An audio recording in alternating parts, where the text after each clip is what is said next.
27 अक्टूबर को लालू प्रसाद यादव की एक तस्वीर वायरल हुई थी। जी हां, बीते 27 अक्टूबर की मैं बात कर रहा हूं, जब लालू प्रसाद यादव कांग्रेस के सदाकत आश्रम पहुंचे थे।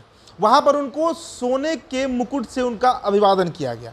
आपको याद होगा, उस तस्वीर में जो व्यक्ति दिख रहे हैं, जो लालू प्रसाद यादव को सोने का मुकुट पहना रहे हैं, उस व्यक्ति का नाम रतन सिंह है। बेगूसराय के लोग उनको जानते होंगे, हालांकि और भी लोग जानते होंगे, लेकिन अगर नहीं जानते तो ये वीडियो आप पूरा देखिए, आपको रतन सिंह की कहानी पता चलेगी। रतन सिंह कोई छोटे शख्स नहीं है, बेहद बड़े शख्स माने जाते हैं। बेगूसराय में लगभग सभी दलों से उनका जो रिश्ता है, उनका जो नाता है, वो मधुर है।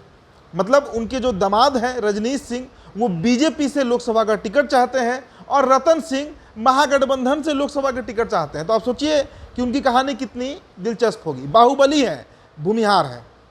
चलिए, 20 साल पहले, यानी अभी जो 2023 चल रहा है, करीब 20 साल पहले वो राजनीति में एंट्री करते हैं और राजनीति में एंट्री करते हैं विधान परिषद का चुनाव लड़कर। जी हाँ, 20 साल पहले वो राजनीति में एंट्री करते हैं और जिला परिषद का चुनाव लड़ते हैं। जिला परिषद का चुनाव जीत भी जाते हैं और तब से वे सक्रिय राजनीति में हैं और करीब 20 साल से वे राजद से जुड़े हुए भी हैं। मतलब जब से वो राजनीति में है, वो राजद से ही जुड़े हुए हैं।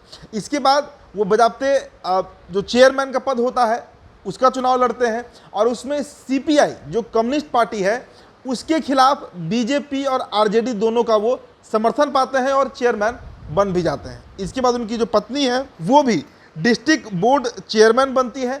और राजनीति में जिस तरीके से अन्य बाहुबली नेताओं का राजनीति में आने के पूर्व का एक इतिहास होता है, उन पर केस होता है और साक्ष्य के अभाव में वो बरी हो जाते हैं, ऐसा ही कुछ कहानी जो है वो रतन सिंह का भी है। आगे बात करें तो रतन सिंह को बतौर जिला परिषद अध्यक्ष पूरे जिले में अपना प्रभाव फैलाने का अच्छा मौका मिला और इस बात को रतन सिंह समझ गए और इसके बाद करीब 20 साल से वो जिला परिषद के अपने सीट को बचाए हुए हैं।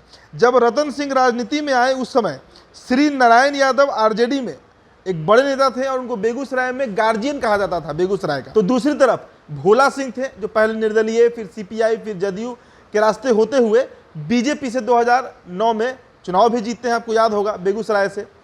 इन दोनों का साथ मिलता है रतन सिंह को और दोनों का पूरा समर्थन में मिलता है। अब इसके आगे 2004 लोकसभा चुनाव का जरा हम चर्चा कर ले। जब 2004 में लोकसभा चुनाव हो रहा था तो बलिया लोकसभा सीट के लिए आरजेडी से जो दो नाम चल रहे थे, जी हाँ, आरजेडी से जो दो नाम चल रहे थे, उसमें पहला नाम मंत्री श्री नारायण यादव के बेटे ललन यादव का था और दूसरा नाम रतन सिंह का था और दोनों लालू प्रसाद यादव के बेहद करीबी माने जाते थे। अब स्थिति ऐसी हुई कि लालू प्रसाद यादव के सामने ये दिक्कत हुआ कि वो टिकट दे किसको, ललन यादव को या फिर रतन सिंह को। तो उन्होंने वो सीट लोजपा को दे दी और लोजपा से वहां से सूरजभान सिंह चुनाव लड़ते हैं और जीत भी जाते हैं। मतलब सूरजभान सिंह बेगूसराय के सांसद बन जाते हैं। अच्छा, एक बात और, तब तक सूरजभान सिंह जो है, उनकी अदावत की कहानी चलती थी रतन सिंह के साथ। मतलब जो एक बाहुबली में जो एक दुश्मनी होती है, लेकिन जब सांसद बनते हैं सूरजभान सिंह, उसके बाद रतन सिंह के साथ उनके रिश्ते जो हैं वो अच्छे हो जाते हैं। और ये कहा जाता है कि रतन सिंह ने खुद ये प्रयास किया, उनके अप्रोच के माध्यम से सूरजभान सिंह से उनकी नज़दीकी बढ़ती है और दोनों के रिश्ते मधुर हो जाते हैं। अब देखिए, रतन सिंह की तब तक आरजेडी में ही रहे अखिलेश प्रसाद सिंह के साथ अच्छी बनने लगी थी। 2004 के बाद भी कई बार रतन सिंह का नाम उछला, लेकिन कभी टिकट नहीं मिला। फिर बिहार में ही सरकार बदल गई। एनडीए सरकार के दौरान भी जो रतन सिंह है, उनका जलवा कम नहीं होता है। वे एक के बाद एक जिला परिषद चुनाव जीतते जाते हैं, कभी खुद, कभी पत्नी को या कोई समर्थक को चेयरमैन बनाते रहते हैं। फिर ऐसा समय आ गया, एक दौर वो भी था जब रतन सिंह के बारे में कहा जाता था कि चाहे बीजेपी हो, जदयू हो, राजद हो, सीपीआई हो, सबसे उनका अच्छा बनता है। मतलब किसी भी पार्टी से उनका किसी तरह का कोई अनबन का कहानी सामने नहीं आता है। अब देखिए, अब यहाँ पर एंट्री होती है रतन सिंह के दामाद रजनीश सिंह की। अब रजनीश सिंह के बारे में जान लीजिए। रजनीश सिंह जो है वो राजनीति में आते हैं, कांग्रेस परिवार में पैदा रजनीश भाजपा में शामिल हो जाते हैं। पहली बार जिला पार्षद बने, फिर स्थानीय निकाय कोटे की विधान परिषद सीट का चुनाव लड़े और जीत गए। ससुर यानी रतन सिंह की तरह ही रजनीश ने भी विधान परिषद चुनाव में सीपीआई को हराया। बीजेपी का संगठन साथ था ही, ससुर रतन सिंह का भी सर पर हाथ था। रजनीश सिंह बीजेपी की राजनीति में तेजी से चमके और पार्टी के महासचिव से लेकर राष्ट्रीय सचिव तक वो बन जाते हैं। तो अपने दामाद को भी सेट करने में रतन सिंह का एक बड़ा योगदान बेगूसराय में माना जाता है। अब भोला सिंह आपको याद होंगे, जो एमपी रह चुके हैं, सांसद रह चुके हैं बेगूसराय के।